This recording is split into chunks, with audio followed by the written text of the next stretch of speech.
everyone, welcome back to my channel that is English Field and today this video is going to be very helpful। आप बोलेंगे ma'am आपके तो सारे ही video helpful होते हैं क्योंकि मैं हर वीडियो में ये बोलती हूँ, तो जी हाँ, रियली ये बहुत हेल्पफुल होगा। वाई?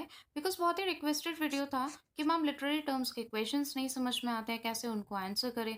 इतनी सारी टर्म्स उनका कंसेप्ट नहीं समझ में आता है और डेफिनेशन होती है तो डेफिनेशन नहीं समझ में आती है कि आखिर पूछा क्या गया है।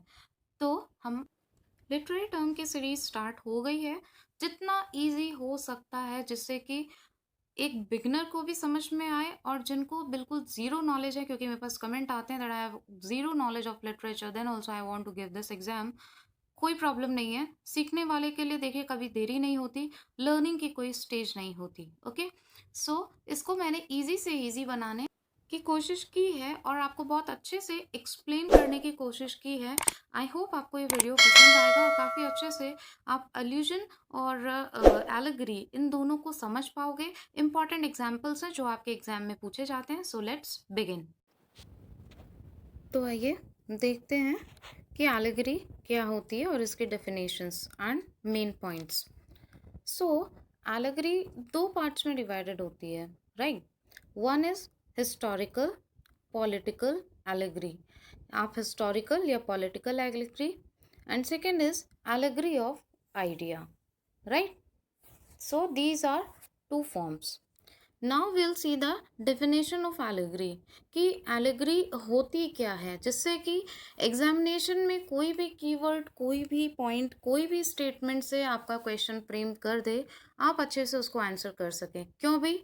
क्योंकि आपको कंसेप्ट अच्छे से पता है और हमें कंसेप्ट पता है तो डेफिनेशन में या फिर क्वेश्चन में किसी भी तरीके से पूछ लिया जाए आप आंसर दे दोगे, क्योंकि आपके पास ऑप्शन भी चार होते हैं, तो आराम से आपके पास में चॉइस रहती है। Now see, an allegory is a idea, sorry an allegory, ये जो मुझे मेरी डेफिनेशन है जो हमेशा मुझे याद रहती है तो मैंने वो बोल दी।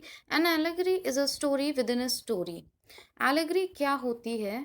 परत दर परत दो लेयर होती है। स्टोरी में एक स्टोरी होती है। कैसे? जैसे कि एग्जाम्पल हम ले सकते हैं जॉर्ज ऑरवेल्स फार्म। ठीक है, जॉर्ज ऑरवेल का जो एनिमल फार्म इनका वर्क है उसमें आप देख सकते हैं। आप कैसे पहचानेंगे story with in a story? Animal farm एक स्टोरी है जहाँ पे ग्रुप ऑफ एनिमल रहता है, तो वो क्या करते हैं कि वो हिम्मत करके और एक अपने आप को ऊपर चढ़ाते हैं, अपने आप को ऊपर बढ़ाते हैं और ह्यूमन जितने भी होते हैं उनको किक आउट कर देते हैं। ठीक है, उनके माइंड में क्या रहता है कि अब हम यहाँ पे रूल करेंगे और ह्यूमंस यहाँ पे रूल नहीं करेंगे, ये वो सोचते हैं और वो ऊपर की तरफ बढ़ जाते हैं। ठीक है, माउंटेन्स पे जहाँ से वो ह्यूमंस को किक आउट कर देते हैं, तो उनके अंदर एक रूल करने की भावना आ जाती है। इसमें अब विद इन अ स्टोरी, एक स्टोरी तो आपने देखी जो ग्रुप ऑफ एनिमल्स की देखी कि वो कैसे बिहेव करते हैं, लेकिन यहाँ पे जो राइटर है वो रशियन रेवोल्यूशन को डिपेक्ट करना चाह रहा है, वो रशियन रेवोल्यूशन को एक्सप्लेन करना चाह रहा है। ठीक है, तो ये हो गया कि story with in a story, right? अब देखते हैं दूसरा पॉइंट क्या है।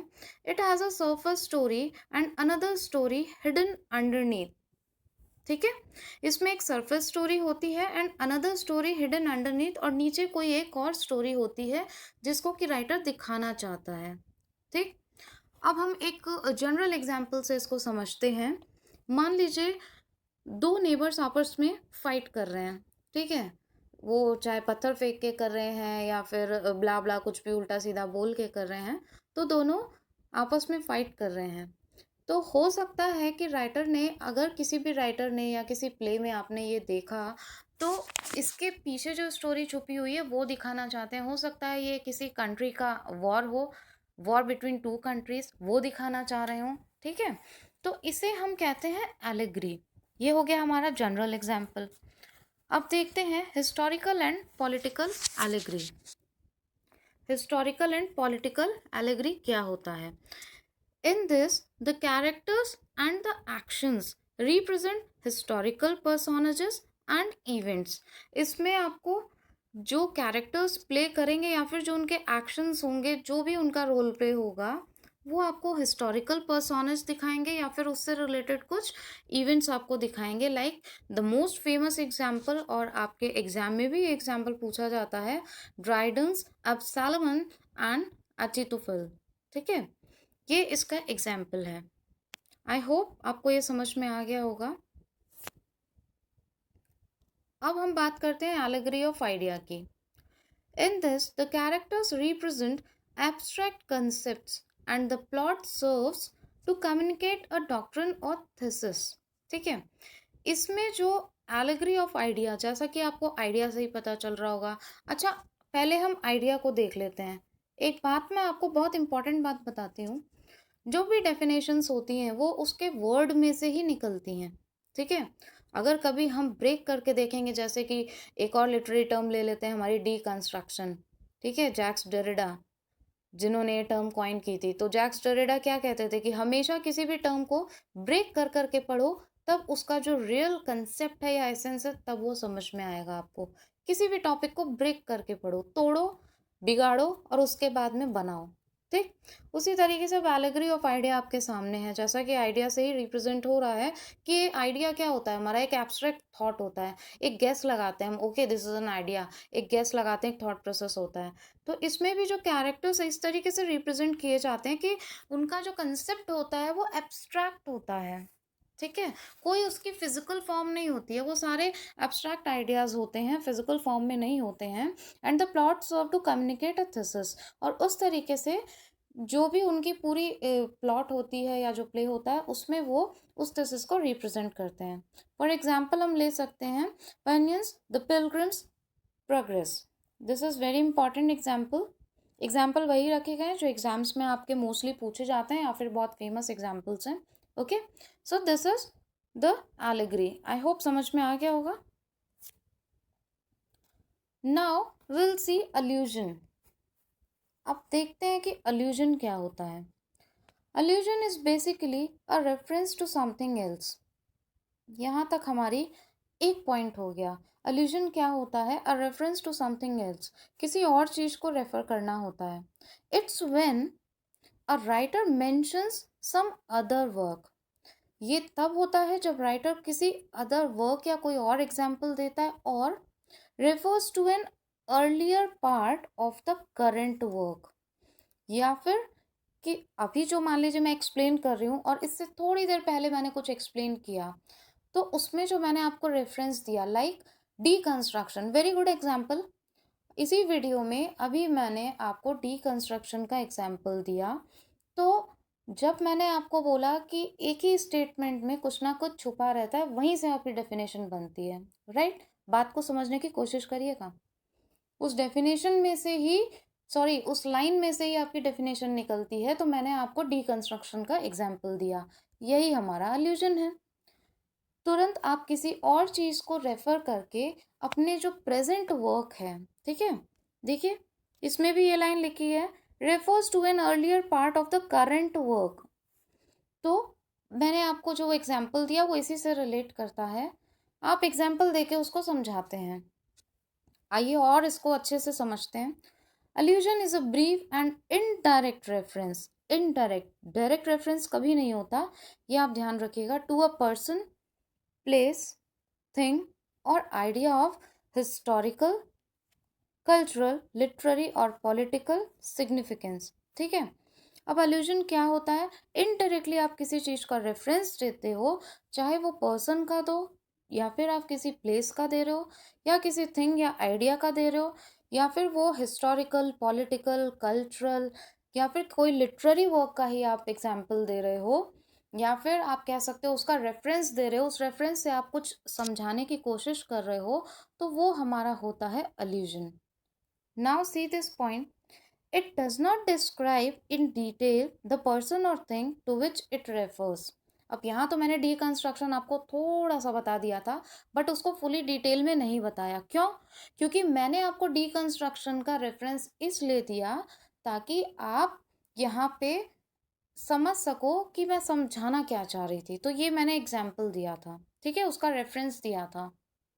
राइट, तो उसी तरीके से ये किसी भी रेफरेंस को डिटेल में नहीं समझाता है, या किसी पर्सन, थिंग जो भी जिसका भी रेफरेंस आपने दिया है, बट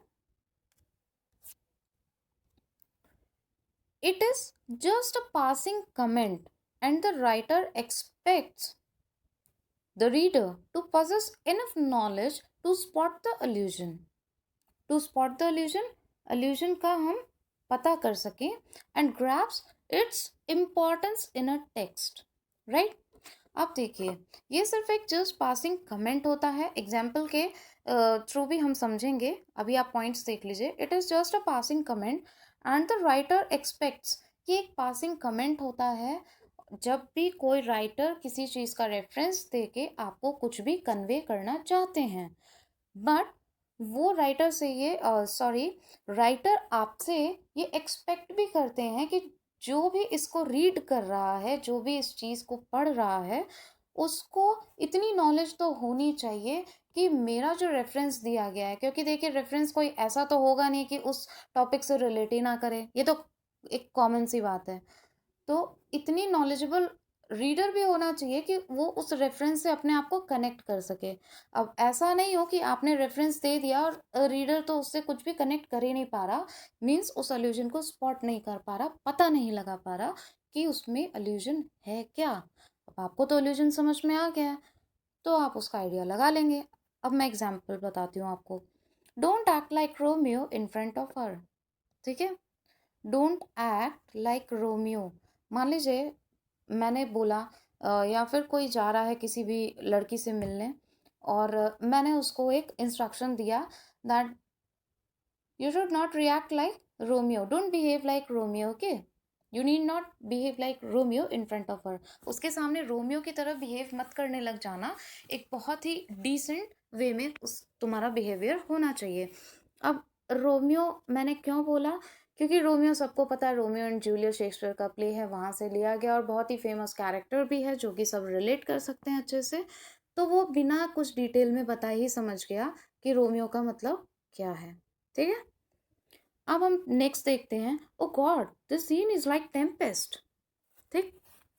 अगर आपने कोई ऐसा सीन देखा है, या आप बीच पे गए हैं, या फिर बहुत बड़ा कोई समुद्र है, ठीक है, या फिर कोई बहुत बड़ा बांध वगैरह है, इस टाइप की कोई चीज़ आप देख रहे हैं, तो उसमें कितनी तगड़ी वेव्स आती हैं, आपको पता ही है कितना तगड़ा सीन रहता है वो। तो देख के अगर आप ये उसको बोलते, कमेंट पास करते हो, oh God the scene is like Tempest, तो टेम्पेस्ट में क्या था, तूफान ही तो आता था। ओपनिंग सीन ही उसकी पूरी किससे है, स्टॉर्म से है, ठीक है, एक बवंडर से है, एक तूफान से है, जहाँ पे बहुत ऊंची ऊंची लहरें आ रही है समुद्र में। तो मैंने देख के कमेंट पास किया, लेकिन मैंने डिटेल में तो नहीं बताया आपको साथ में सेंटेंस के कि टेम्पेस्ट में ये हुआ था, टेम्पेस्ट में वो हुआ था, ठीक है। तो अभी तक मैंने जितने भी पॉइंट्स आपको एक्सप्लेन किया एल्यूजन के, उसका मतलब यही है। तो it's just a passing comment, but you will not tell, or you're not going to tell anything in detail. Doesn't matter, you're referring to a person, to a place, to historical, cultural, whatever it is, but you're making just a straight comment to explain something, means you're just giving a reference of something to the present scenario, जो भी आपका topic है या फिर कोई definition है। I hope आपको समझ में आ गया होगा अच्छे से। सो फ्रेंड्स, ये थी हमारी 2 टर्म्स, और इसी तरीके से सारे वीडियोस और सारे लिटरेरी टर्म्स आपको मिलेंगे, और इसी एक्सप्लेनेशन के साथ में हम क्वेश्चन सीरीज़ अलग से करेंगे, क्योंकि आपको पता है कि मैं पहले टॉपिक और कंसेप्ट क्लियर करती हूँ, उसके बाद में आपको क्वेश्चन सीरीज़ प्रोवाइड करती हूँ, ताकि आप उन क्वेश्चंस को खुद अटेम्प्ट कर सको और अपनी प्रिपरेशन का लेवल चेक कर सको। अगर आपको थोड़ा सा भी ये वीडियो पसंद आया हो तो प्लीज़ लाइक करना बिल्कुल मत भूलिएगा, और शेयर कर सकते हैं तो वो भी प्लीज़ कर दें। The most important thing is please don't forget to give your feedback. आपको किस तरीके से वीडियोस चाहिए, या फिर किस तरीके से आपको वीडियोस पसंद आ रहे हैं, जो आपके लिए हेल्पफुल होने बहुत ज़्यादा ज़रूरी है, पसंद उसी पे डिपेंड करती है। तो आप अपना फीडबैक ज़रूर दें। अगर कोई इम्प्रूवमेंट होगा तो श्योरली मैं अपने वीडियोज़ में इम्प्रूवमेंट करूँगी, ताकि आपको वीडियोज़ और भी हेल्पफुल हो सके। And in fact if you have any of the question in your mind और related question to your topic और syllabus, you can comment in comment box, क्योंकि उसी से हम इंटरेक्शन कर सकते हैं। ऐसे ही इन्फॉर्मेटिव वीडियोस के लिए, लेटेस्ट अपडेट के लिए प्लीज़ चैनल को सब्सक्राइब करें और बेल आइकन को हिट करना बिल्कुल ना भूलें, जिससे आपको लेटेस्ट वीडियोस के अपडेट्स मिलते रहें और आपकी प्रिपरेशन अच्छी होती रहे। Thank you so much.